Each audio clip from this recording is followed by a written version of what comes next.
In Philippians chapter 4 and verse 4, we have a great verse. The Apostle Paul, he sits in a dungeon and he writes this book to Philippi. We have 4 chapters, and as he writes under the inspiration of God, he talks about rejoicing in the Lord.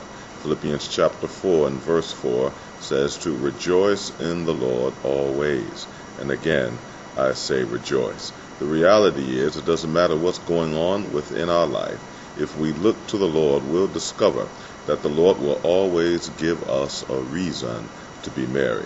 When we think about His might, His power, His goodness, His grace, how God has watched over us all the days of our lives, and how God had us on His mind, even when we were not thinking of Him, how we see the mercy and the grace of God, understanding that we're not worthy of His presence, not worthy of His power in our life. And in spite of ourselves, God says, here is a new day, a fresh day.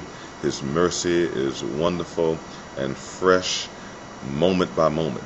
As we think about salvation, as we think about healing, as we think about opportunities, all we can do is say, thank you, Lord. So the text says, rejoice in the Lord.